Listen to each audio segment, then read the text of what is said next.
European and Celtic heritage are at the highest risk. So it's about as lucky as a one-leaf clover. Well, it can cause some serious health problems, but it's easy to treat if discovered early. Chronic fatigue or aching joints. These are just two possible symptoms of hemochromatosis or the Celtic curse. To learn more, visit toomuchiron.ca.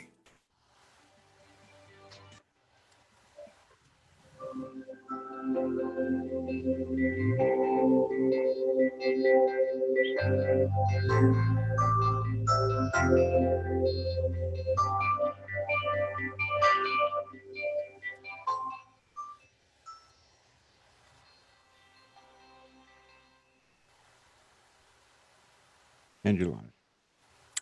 Hello, everyone. Hello, and thank you for joining me once again this wonderful Tuesday. I am your host, Louise H. Reid, with listeners in over 145 countries, millions of iTunes downloads, and ongoing podcasts.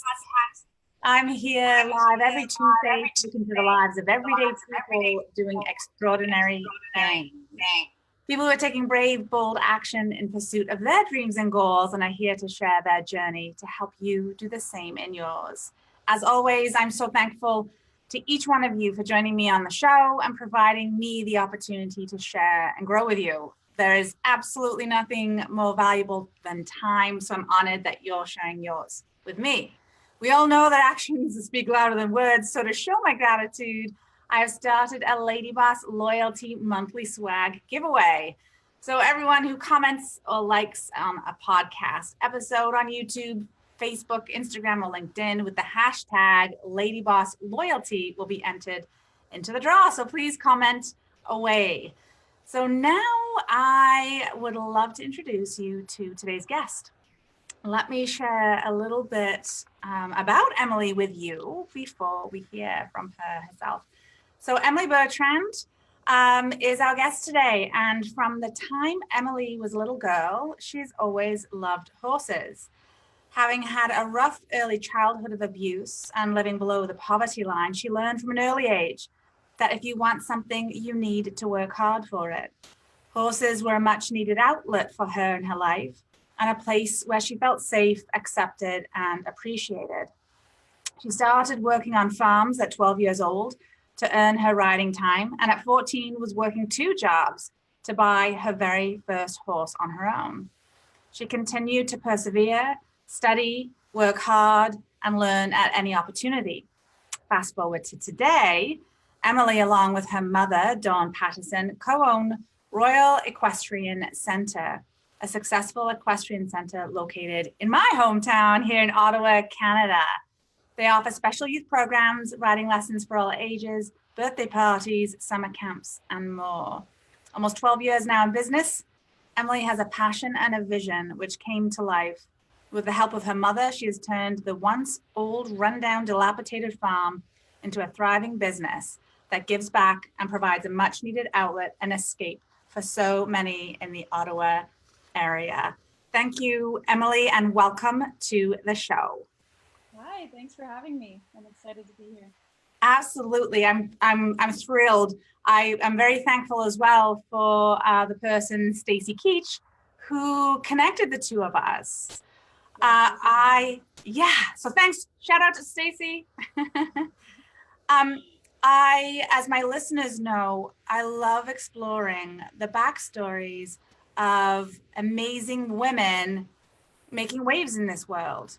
You know, making a life for themselves that they love and giving back in a really positive way. And Emily, you are a beautiful, kick-ass example of that. Thank you. You're very sweet. Thank you. So why don't we start, back at maybe at the beginning, and we're going to be jumping all over and everywhere in between. How did you come to connect with horses? How did you find that thing that, in spite of what was going on in the world around you, which sounds like it was difficult, and that's an understatement, how did you come upon horses? So I was really young, probably around 4. My aunt and uncle lived in the U.S. Just past Ogdensburg, and I remember my mom taking us out there, and that was when I got to sit on my first horse, and it was it. That was the end. I was obsessed. I loved them. That's really kind of where the passion started. It was, and then I would go there, you know, on weekends every now and again, and I would get to ride and I get to help take care of the horses, and that's really what sparked it. And what did and I think many of us can relate to that in terms of having something that takes us away from perhaps our pain or our reality and just allows us to escape. At what point did you know that you wanted to be working with horses? Like, what was that journey like? Because there's one thing too, like I used to love basketball and I wanted to be the first woman in the NBA. That didn't happen. It's awesome. It was never really a question, I guess. I just did it. So my mom was a single parent and had to work a lot, of course, and was working hard to raise myself and my brother. And there wasn't any money. So, you know, if you want something, you go work for it. So it was never really a question in my mind, do I work with horses, because I loved horses, and if I wanted to be around them, I'd have to work for it. So I did it. You know, it's funny, isn't it? Like when you kind of break it down like that, it sounds so simple. And while I realize the actual execution and the day-to-day of it isn't as simple as it sounds, we really do, I believe, overcomplicate things in our lives now. Yeah. And so I really appreciate the simplicity of what you shared. But again, simple doesn't mean easy. Yeah, that's very true. So you got to break it down and keep it simple. But yeah, it's definitely not easy. You know, growing up, it was almost an obsession, right? Because it was an outlet. It was a place where I felt safe and accepted, and a place where I could shine. I was a very shy kid. I was teased heavily through school. So, you know, school was really hard for me. And the support wasn't there like it is now in the schools, you know. So it was tough. And you learn to kind of just overcome those things. And if you have something you can focus on, hopefully it's something positive, then it can kind of lead you, you know, in a more positive direction. If it weren't for the horses, it's hard to say what direction I would have gone, right? Because you get in with the wrong group of people or the wrong thing. It's just as easy to get involved in something that's positive as it is to get involved in something that's negative, especially when you're young and you're having, you know, a hard time with life. And life is already hard. And then when you have kind of these challenges thrown at you, it's even harder sometimes. I agree. Yes to all of that. Yes to all of that. And, you know, I often, I'm in the process of writing a book right now. And so even though I often look back on my childhood, I'm looking back and forward and sideways in all directions right now as I'm exploring this book. And I'm so fortunate that I didn't have a difficult childhood relative to so many. I mean, I can't say it wasn't difficult at all. And yet, you know, I hear stories where people persevere and are thriving now in spite of what they had. It's quite humbling. And I just want to acknowledge and share with you just how much admiration I have for people who are able to really dig deep within themselves and find then the resources and the things that create a positive momentum. Mm-hmm. Yeah. And that you're not doing that for other people. Hopefully. I want to come and check out. I'm going to come check out your farm. We should have done this live from your farm. We're in the same city. We'll get you on a horse. Yeah. Oh, now that would be film worthy. So I think there'll be lots of people listening. I believe everyone listening has had moments of self-doubt, have had moments that you've sort of described, perhaps even or touched on in your childhood, where it was hard. You turned to horses then. Do you still turn to horses now, or how do you know those moments of self-doubt? What do you do? Moments of self-doubt. Self-doubt now for me, maybe if I'm questioning a choice in a business, but in that case, you know, I turn to the people that I I can get good sound advice from. Mm. But yeah, if I'm having a bad day, sometimes I'll be out in the barn at 10 p.m. when it's quiet and there's no one around, and I pull my horse out and just kind of hang out for a bit. It's a nice way to relax. But because my passion is now my business, when the two are intertwined, it's a little more complicated. It's a little more difficult. So sometimes for me is leaving, because I live where I work. So sometimes the best thing for me is just to go out and have a fun evening among friends or family, or just, I love to travel. So hopefully I'll be able to travel a bit more, but just being able to get away helps put things in a better perspective. But certainly if the horses were just my hobby, then that would still be my go-to. Yeah. Yeah, I think that, it's really easy, especially when, to your point, when you create your passion passion really has become your purpose. And I think that your pain has also helped. Absolutely. Yeah, pave I don't this regret anything that has happened to me. I was abused by my father as a child, and that it was bad. And then, and then to go through school, that kid that had no confidence. I was so shy. I was afraid to talk to people. I was always worried, will people like me? Will they accept me? And then to have that outlet that then brought me to where I am today. I'm very social. I'm very outgoing. I love people. I absolutely love people. And to be able to go, from being afraid and shy to being more of an extrovert, because I had this passion that allowed me to really shine. It allowed me to feel confident and comfortable in who I am. And I'm really, really grateful for that. I'm truly grateful for it. Wow. And so thank you for sharing that piece of yourself. It's difficult to hear. Can't quite imagine having to go through that. Yeah, I'm going to be honest with you. I've only been comfortable even talking about it in the last couple of years. It's taken me a long time. Like, not that I had a lot of hangups, but it just, that it's very personal, and you feel very exposed and vulnerable when you talk about, kind of the hardest parts in your life. But that's what's made me who I am. So I wouldn't take any of it back. And it was a struggle, and it took a long time to kind of learn to evolve and to become who I am. But I'm grateful for it because it has made me who I am. I think challenges make you stronger. And now I kind of embrace challenge and changes, because at every level it keeps getting better, right? So wow. It makes you a better person. What made you get to the point, or what sort of triggered your sharing a few years ago about this part of your life? What made you open up? I can't say I'm the most open person still. It takes me a little bit to kind of get my walls down, but I think, just family and friends, people that I've become really close to, that I feel comfortable with, it just kind of, once you start talking about it, it becomes easier. I really do believe that when you sort of shine the light on like the darkest shadows of yourself, it can really set you free. Again, another really easy thing to say. Words are easy, right? It's true, right? You kind of build this momentum. So while it's not a topic of conversation very often, and I don't feel like a victim. I don't ever want to play the victim.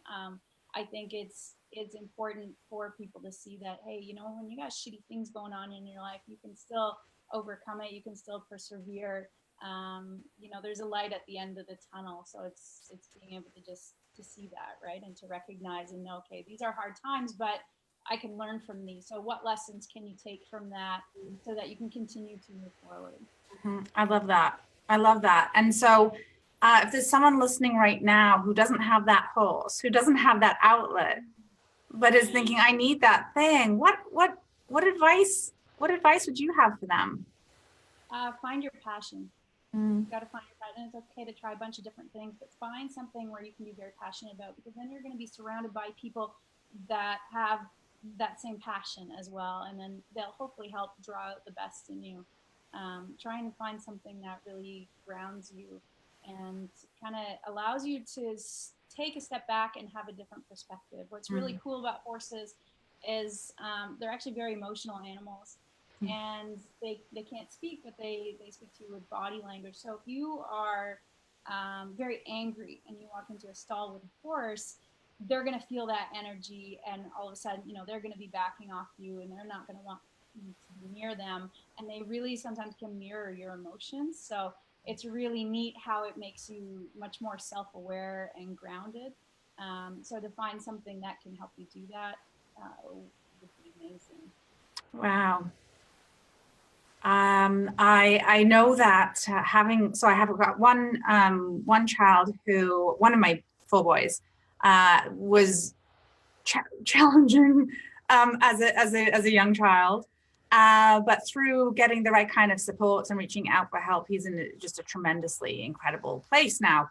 But I remember at that time, while I didn't take advantage of the types of I didn't look to horses as part of the solution, but I became aware of so many things, including how horses can be part of a really transformational journey for kids.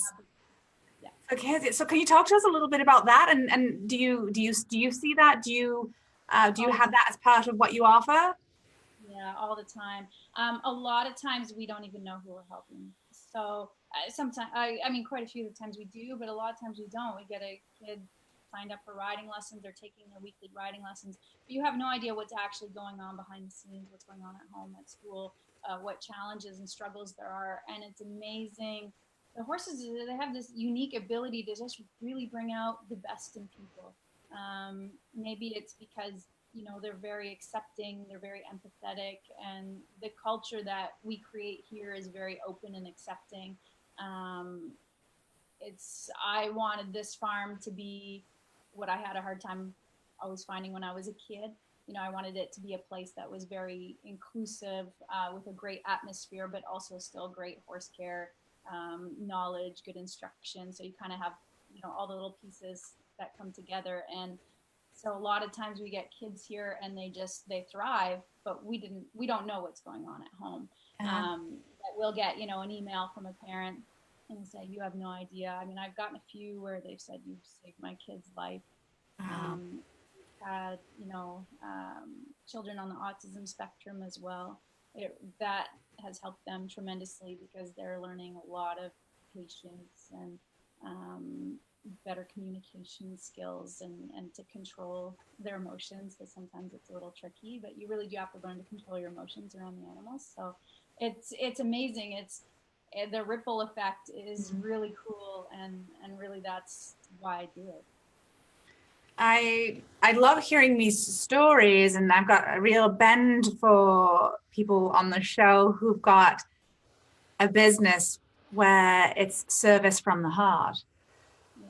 I think that, and your business, to me, it became very apparent when I learned of you, and certainly becoming more apparent as I've learned more about you, both reading about you before the show, now speaking to you, that I think when we use our passions to mend ourselves, and we create a business with that too, it just heals. It has the power of healing so many others. And I love shining the light on people like you who are doing these kinds of things in the world, because after working in corporate for 20 years, I tell you, there's not a lot of heart and soul in those places, People, amazing people doing great work, achieving good things, working extremely hard and very dedicated, but heart and soul, not sure I'm seeing so much of that. Yeah, I understand. It's pretty amazing to be able to get back. There's, you can't really beat that, right? I could have definitely gone in a different line of business and done something that was much more lucrative. But at the end of the day, I feel very fulfilled doing this. And, if you can even just help one person, then it makes it worth it. We have probably over 100 kids that come here. We have adults, of course, too, and a lot of them, this is their escape from all their daily stress, from their kids wanting this and that, mom this, mom that, and work. And I go, okay, I got to get so-and-so to hockey and so-and-so to soccer. And so they come here and they can just like forget everything for 2 hours. And we tend to forget how valuable being able to just kind of unplug and disconnect and focus on something completely different, how much that can help us gain kind of a fresh perspective to feel better, just, emotionally, mentally, and physically too. And you're outside. It's very, very important to have some kind of outlet in your life where you can kind of disconnect from it all and do something that makes you happy. It's so funny. So I agree. Yes. And I find it so funny how we see that as an extra thing that maybe if we have time for, that we will fit in, as opposed to looking at it, like I look at it from a place of that's a requirement so I can continue to do all the stuff that I'm expected to do in my life as a mother, as a partner, as an employee, as a business owner, whatever. Yeah, because it allows you to then be at your best. Yeah. Because if you're not at your best, the people around you are suffering as well, right? Especially, you being a mom and being married, you want to be there for your partner and your kids. And it's hard to do that if you're always just running around and stressed and don't take any time for yourself. I have to admit, it took me to getting to the age of 40. I'm 44 now, but it took me to the age of 40 to actually really dig into what that needed to be for me. Clearly you're a faster learner than me because you're not in your 40s. For those who are listening can see that Emily is not in her 40s. What are those things for you? You are a business owner, and you live where you work, which I know is a passion-based business, but to your point earlier, is still difficult. So what do you do to really stay grounded and rooted? Do you have daily sort of rituals or routines, or just wondering what? Honestly, my close family and friends. Yeah. Being able to just go spend time with them. I also love to walk, and I've been slacking on the gym, but I like going to the gym. Makes me feel better afterwards. Yeah. I love being outside. So, like yesterday, I went down to Bertrand and just watched the sunset, and it's just those little things, right? Sometimes, and I like to get dressed up and feel like a girl. I work on a farm. I drive a truck. I drive a tractor. I'm surrounded by dirt and smell of animals, and I love it. But at the same time, I like to get done up and go out and feel good. So I'm not in my work clothes all the time. I have to say, I love how, I'm going to say nowadays compared to when, I don't know really, but just I feel like as time, as we're progressing through time, it is an interesting age for women where we can be both of those things and more. I have a piece of art on my wall in my office that's got, it's just a woman's legs. She's wearing a tutu. You can just see the bottom of the tutu. And on one foot, she's got a ballet slipper on, a point shoe. I used to do point. And on the other one, it's a Converse, like a Converse Cons. And it could have been, I would have liked it if that could have been a soccer cleat. But to your point, is that makes me feel really empowered just to be who it is that I need to be and want to be in that moment. And we are all of those things and so much more. Yeah, absolutely. You can be, you're kind of, there's different sides of you, different facets to what you do. So you respond, accordingly, right? I love it. And so if you think about when you first started the business, I'm wondering, because I know a lot of people, and I speak to a lot of people who are interested in starting a passion-based business. Mm-hmm. There are naysayers. There are lots of naysayers. Of course. There were tons when I started. Tons. Everybody said you won't be able to do it. You won't be able to get in an arena. It's never going to work. I was 23. I had no idea what I was doing. And I was going to do it anyways. They weren't going to stop me. But it's hard. A passion-based business is definitely difficult because you have to make sure that you do want your passion to become your job, because that's not for everybody, depending on what your passion is. It's easier to keep your passion as your side thing, right? Because then that's your outlet. You lose your outlet a little bit because it becomes also some source of stress, right? At the same time, especially when you're starting to build a business. And you have to make sure it's something that's scalable enough that at least you can make a living off of it. I don't do this to get rich, and I never started this because I ever thought of the money. The money was never something I ever thought of. I did it because I loved it. It's what I knew, and it's what I decided I was going to do. I was very naive, very. I had no idea how to run a business, but it didn't matter because I thought I knew what I was doing. But it's really important to kind of take a step back and make sure it is something that you can truly turn into a business that at least will, provide for you. And I like that you mentioned that. There's a lot of things that I like that you just shared. And one is that while, yes, you turned to this business because it is your passion and you weren't focused on the money, but you still turned your mind to the money at some point. And I feel like there's a very polarized perspective on having a passion-based business, that it means that you're not putting any thought into money at all. Well, there's an in-between. So you can land somewhere in the middle. You have to, because then otherwise, no matter how much good you're doing, you're not going to be able to grow. And the thing about business is the better the business does, the more it can support the people that are part of the business. Like the better I can do for my employees, so it's the more I can do for our students too. I can improve our infrastructure and hire more coaches and get more horses. And it allows you to do so many more things, and it allows you to do great things the better that your business does. So it's not really a scalable business. What kind of impact then are you going to be able to have anyways, right? Yeah, I love that you brought that into the conversation.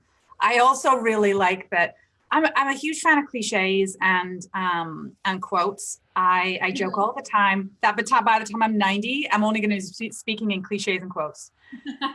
As much as people often hate cliches, I am finally realizing at this point in my life again that there's grains of truth in it. So I thought of the cliche, ignorance is bliss. And then sometimes, I don't really think people should be walking around with their head in the sand. I really don't mean that. But sometimes it kind of is. And so when you said that at 23, you just went for it, I think sometimes we need to kind of lean in, not go stupidly, but just that all those voices that hold us back, whether it's our own voice or the other naysayers whose voices we choose to latch onto. So I just wanted to add that. It just made me chuckle. I agree completely. If I had all these doubts in my mind, business probably wouldn't have happened, right? Or it would have taken a different direction. If I let everybody that said, oh, you can't do that and you don't know what you're doing. I was like, okay, well, I know horses, so I know what I'm doing. And I did. I had no idea. Every time there was a challenge that came up, I learned from it. I made a ton of mistakes. I don't know, a million mistakes, but you learn from them, right? And every time you make a mistake, as long as you turn it into a learning opportunity, then you can keep moving forward. It's important not to get stuck in all this self-doubt. Do your research, make educated decisions, but sometimes you just got to go for it. I'm kind of an impulsive person at times. So I'm like, yeah, that sounds good. Okay, let's go. Let's do it. And if it doesn't work out, then the great news is I learned a lot from it and I won't make those same mistakes next time. I had someone on my show who I tend to quote quite frequently. And she said, do it now, do it scared. Yeah. And I was reminded of that just now when you're saying, you do your research, you do the work, but then at some point you just got to jump. Just do it. Just do it. As long as you're not hurting anybody and you're not going to put yourself, in a bad position, right? For example, you wouldn't want to risk your home or your family, right? Yeah. But at the end of the day, as long as those important things are secure and safe, then go for it. So did I hear that you said that you like quotes too? Yeah. Yeah. Do you have a favorite? Not really. It's kind of just what strikes you in the moment though, right? Yeah. So if any strike you as we're having this conversation, interrupt me, either flag me down because I'm speaking too loudly, or interrupt because I I love them. My favorite right now is from Meghan Markle. She said, women don't need to find their voice. They already have a voice. They need to be empowered to share it, and others need to be encouraged to listen. I just like that. Yeah. Oh, that was pretty powerful. So take me back to this time then that you decided, yep, I'm going to do this. This is what I'm doing. I'm 23, not paying attention to the naysayers. I'm going for it. What were the first few things that you did? And I'm asking this out of curiosity and for listeners, because if there'll be people listening who are like, okay, so no, I'm not going to start the business that Emily is starting, but I'm starting my own. What did she do? So the story's kind of funny about how this all started, because I actually quit horses completely. At the time I was surrounded by quite a few very privileged kids. And I'm trying to be diplomatic. I can tell. It was just it wasn't a very good environment. My passion, the horses, was no longer fun for me. Right, the alignment. There wasn't a lot of alignment. Yeah, and it was the people that I was surrounded by. Right. They ruined that at that time for me. They weren't bad people by any means, but they were very pretentious, stuck up, entitled, and those are just not people I wanted to be around. Yeah. And so I lost my passion for it. I thought, yeah, I don't really like riding anymore. It's not fun, and I'm very committed to learning, but at the same time, there still has to be that fun aspect. You have to be enjoying it, and it was very, very hard work and expensive, and I was busting my butt just so I could afford my one horse, you know. And so I sold my horse, and I completely quit, and I had a great job at Rogers. I actually really enjoyed working there, and my whole goal was to become a director, and I was on track for that. And about a year and a half later, a friend of mine, she came up. She's like, "Hey, we're gonna go horseback riding." I'm like, "No, I don't want to ride." And so we went back to the place we used to work at as kids, and it was a trail riding place. It was called Happy Trails in the East End. And we went for a trail ride, and then we ended up staying for the day because they were busy and helping out and taking the trail rides out. So we ended up working. And then a week later, I went out and bought a horse. And then 2 weeks after that, I actually bought a second horse. Her name was Royale. And then it was kind of downhill from there, or uphill. So it's funny. So then my brother was driving by the farm here and saw the sign that it was for rent. And he called me. He's like, "Oh my God, you won't believe it. There's this farm and it's in the city." And I was like, "Well, I'm ready to quit my job. So let's do this." So we were one of 60 appointments.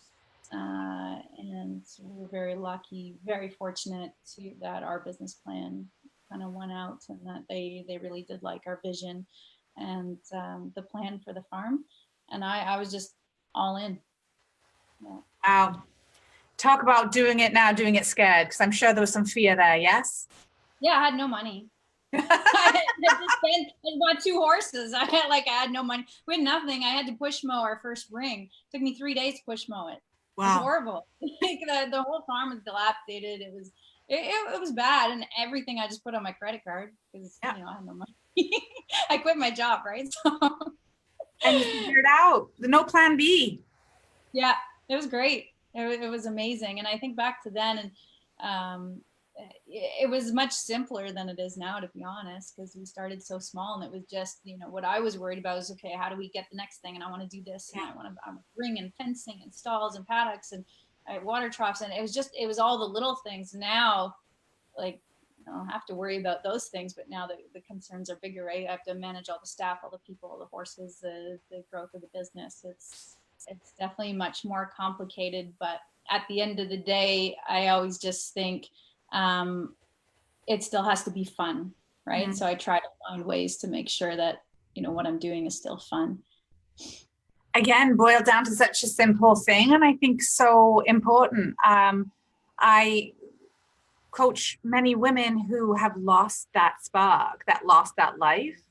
And what got me into that was because I saw so many, regular listeners will know the story, but I saw so many lifeless women in the grocery store after work. That was tended to be where I was really tuned in to seeing it. And it almost made me cry. And so I really do, to your point about fun, I feel like if you don't feel that most of your day over the course of a week, because there'll be some shitty days, like the whole day can be shit, right? Yeah. But, you know, on the average, you know, at the end of a week, was I 80%? Was I say I'm happy 80% of the time? You know, if that's kind of your gauge, at the end of every week, if you start seeing a trend going down, something's gonna shift. Big time. And I waited too long to do that, to a point where, you know, I call it my midlife awakening. My ex-husband calls it something different, but because he was part of that midlife awakening at that time. I don't want people, you don't have to get there. You don't have to get there. It doesn't have to get that bad. It doesn't have to get that bad. So I love how that's an element. But Sorry? you figured that out. You figured that out, and now you're helping other people with it, though, right? So there's a silver lining, because had you not come to that realization, maybe you wouldn't be helping so many people. That's nice of you, and I do feel that connection to that part of my story too. So when you made that comment about you wouldn't, you know, give anything up for, you know, when you look at your past and the situations that you experienced, you wouldn't forgo any of it because it's helped to make you who you are. Again, cheesy and cliche, but so freaking true. But it's the truth. That's the honest truth. It really is. Struggles and your challenges really help you to rise up, right? So They can. They're a necessary evil. Like Yeah. you need the bad times so that you can have the good times. Yeah, then you know what good feels like. Yeah, exactly. Yeah. So tell me about the vision then that you had when you bought the firm, and let's hear about your vision now and how that's sort of grown and transformed over the almost 12 years that you've been in business. I have to say it stayed pretty steady. I've changed focus a few times where, you know, at points we were more just boarding where we're keeping other people's horses, where it was more, you know, strictly competitive.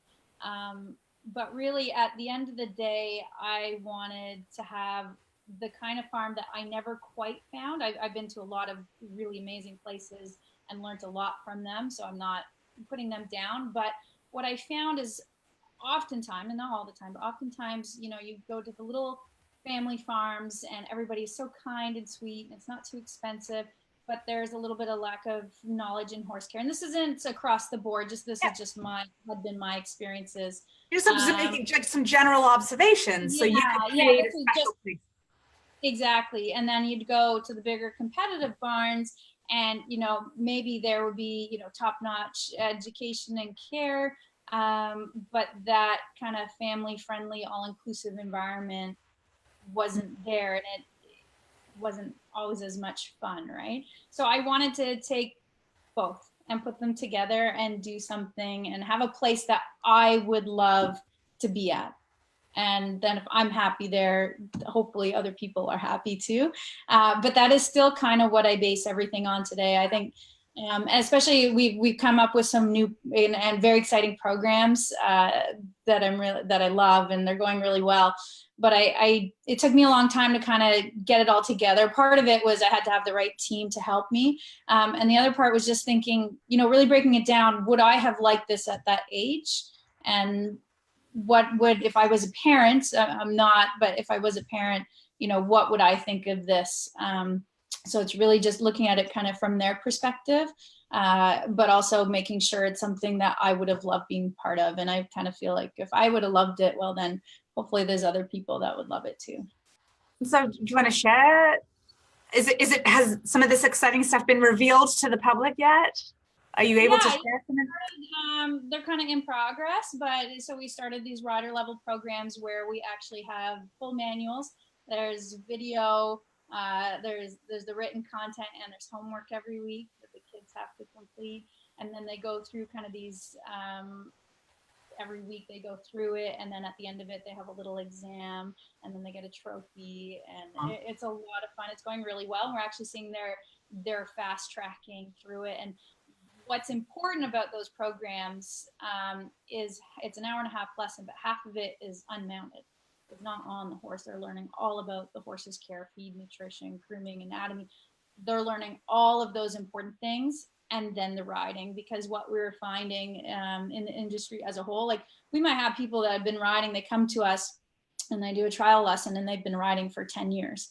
But so they can, they can stay on a horse and they can do their thing. Some of them are stronger than others, but they had no off horse knowledge. And it just blows my mind, because you need all of that stuff to be a successful rider. So our goal is to, we're continuing to build these programs and add more of them, but to involve, the horse care aspect. Yeah, I see another show for us, Emily, and and me being at the stables and you showing me this, and absolutely, that's what I do. That's easy. This would be awesome. This would be awesome. I want to hear now a little bit more about your mama. I'm a mama. I love my dad too. I'm certainly a daddy's girl, but my mom, wow, just what a woman. So when I read and learned that your mom's obviously been a big part of your life in general, as well as now integrated into this business, tell us how that was decided upon and how that has been. My mom is amazing. So my brother and we told her about this place, and she didn't want to move, and she didn't really want to start a business. And she doesn't really ride horses. She rode a bit as a kid, but that was always my thing. And she jumped in and did it for me. Wow. It was amazing. I'm really grateful. I had my own place downtown. My brother was living with my mom, my grandma at the time, and my mom loved the house that she was in. And we all kind of came here, moved in this tiny little farmhouse, and lived here together. Wow. And she sacrificed a lot for me to be able to, follow my dream and my passion. And she still does. She works full time for the government. She's going to retire soon, I think in about a year and a half. But then she also does a ton for the business. So she does all our bookkeeping and paperwork. And, anytime we've had to go get loans or any of that, my mom has been the one doing it. Wow. And it's hard because, she's like working 2 jobs. So she's had to sacrifice a lot for me to be able to have this farm. Wow. I'm moved. I love these types of stories. It's a beautiful example of obviously mother-daughter and brother. Sorry, brother. And he's in there too. Brother found the farm, so kudos to brother. Yeah, I love him. I've got brothers too and love them to bits. There is something special about mums and their girls. And I do feel as well there's something special about women supporting other women. And I certainly, that said, I would not be here where I am in my business without my partner. He has been, he really has been the wind beneath my wings. So I've had the wings, they've been there, but I've been waiting a long time to be able to find the wind. And so he is that for me. So that said, the connection with other women and a sisterhood of women supporting women is I think something that has not been leveraged a lot in business. And so I think it's interesting when those relationships start, we know the strength of those from a social perspective, and now starting to see those being integrated more from a business perspective. I think it's really an interesting thing to kind of unpack and explore. Yeah. So all this to say, who do you find inspiration, or what do you find inspiration from when you're looking for that? All over. I mean, honestly, the kids here, they inspire me a lot. They're amazing. From the team that we work with, when I say kids, I mean like even the teenagers, and there's a lot of young girls that work for me or volunteer. I find a lot of inspiration in them. They, you can see the changes. Like, it's really cool to see them coming here, a little girl and they're shy and, or, you know, there's different personalities, and to see them grow and evolve and they're becoming coaches and they're becoming good riders. And I see how then they're helping the new young ones that are coming in and how they're then inspiring them. So there's a lot of really little guys, you know, 5, 6, that are looking up to these girls, 18, 19, and they're really looking up to them. And these ones are now, you know, building confidence in them. And it's cool to see how it's kind of all coming together. So they inspire me a lot. Lately I've been listening a lot to Gary Vee. I love Gary Vee. Yeah. Because he's very real. This is kind of a recent thing, but when I need some like business motivation, I'm usually listening to him because he just kind of says it like it is, and I like that. I just wish you wouldn't yell. I just wish you wouldn't yell so much. It's just the yelling. Yeah. It's just the volume. Turn the volume down. Which I know might be shocking because I'm so loud myself. Sorry, carry on. I totally interrupted you. So you were talking about Gary Vee and that kind of motivation and inspiration and energy.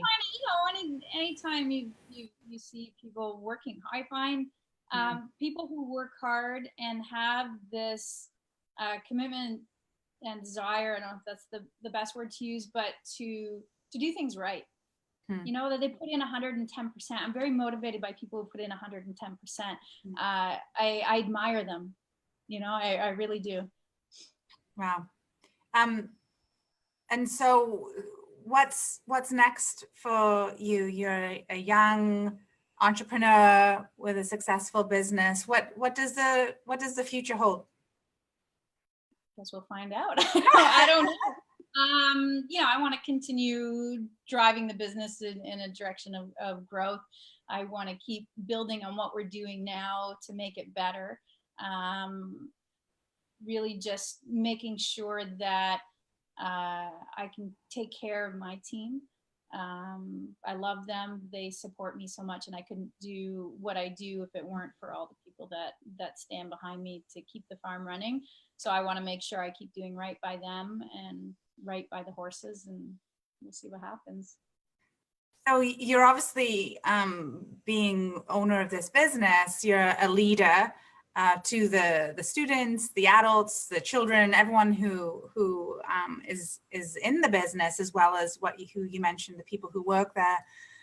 I really am very interested in leadership in general, and I've got lots of interesting and somewhat polarized opinions on leadership. What's your perspective on what makes you a good leader? What kind of leader do you want to be for the team that you are leading at the farm? At the end of the day, I always have big goals and visions, sometimes a little too big, but to then have those and be able to pass that along to the team and for them to be able to execute and execute well. I strongly believe that it's important to let people shine in the areas that they're strong in. You know, I don't think any one person needs to fit a particular mold. And just making sure that they're in the right positions to be able to do their job well. And it's tough here on a farm is very different. It's still a business and a lot of moving pieces, but a farm kind of has this extra element of all the animals. So like if it's -30 outside, they still need to be fed. They still need to be cared for. Like it's hard. It's really hard. It wouldn't be so bad if we lived in Florida, you know, but it's really hard here, and it's a tough life. So, and there's a lot of little working pieces, you know, and there's always some horse that manages to hurt itself, or there's always something that happens. And so you have all the animals you have to worry about, and then all the people. And then there's still the maintenance and management of the property. And then there's the administration side, and it's crazy. And only just now I'm starting to get the right people in the right roles so that we can manage each of those sectors properly, so that we are doing a good job, because often it's like one person does 10 things, right? And it's hard to do a really good job when there's a million things you have to worry about, because then you're pulled in too many directions. And that was my problem personally as well. I was always being pulled in too many directions. So having these people that I can count on so that I can focus on working more on the business as opposed to in the business has been a huge transition the past 2 years. And it's done very well for us doing it that way. Wow. And so how many people do you have working at the farm? I think we have about 14. Wow. I'm not sure. Wow. Yeah, that's amazing. And what does success mean to you? So I know success for me when I was younger, I knew what that looked like. It was the house, it was the job, it was climbing the corporate ladder after I got the degree and the kids, and I got all that, and I was bloody miserable. So I redefine success and know what that is for me. What is that? What's success for you? Happiness. Yeah. Like, I know that sounds kind of simple, but as to be happy, and I'm happy when I'm helping others and giving back. So the more I can be in a position to do that, then the happier I am. And the freedom is important too. I want to be able to enjoy my life. I sacrificed a lot to start this business, to run this business. You know, I used to never have time for anybody, and now I'm making the effort, and I have the time for my friends and my family. And hopefully, you know, I'll be able to get away and travel a bit more, and just that freedom to be able to do those things that I wasn't able to do before. That, and if I can be happy and I can help those around me, then I'm good. Where are you wanting to travel to first? Do you have a place in mind? No, I'll go anywhere. I'll go anywhere. I know, especially after the winter we just had. So outside of North America. Yeah. But it'd be cool to go across Canada too. I haven't even gone across Canada. I mean, Montreal and Toronto, it's pretty much as far as I've been. So. Yeah, I have on my bucket list to put my toes in both oceans of Canada, both coasts. So that's not happened yet. Neither coast has happened, but so you mentioned Gary Vee, and so I'm sure that you align with a lot, obviously, of his philosophies. We choose to listen to people whose philosophies and foundations we kind of align with. What has been your keys to success? Like some of those fundamental pieces to your success, do you believe? Being open-minded. You got to stay in your lane, but be open and receptive, because it's very easy to miss good opportunities if you're not paying attention. Of course, that unwavering commitment to work hard, but to also find balance. I struggled with that a lot, and I'm only kind of finding it now. Balance is really important, and it's okay to work 60 hours a week, but make sure you're doing other things that help you, so that you can continue doing that, right? So that you can work hard. So find the little things that make you happy, that you enjoy, and take a few minutes out of your day to make sure that you're doing them, you know. And I think it's a great way to be wrapping up the show. I think those are great pieces of advice.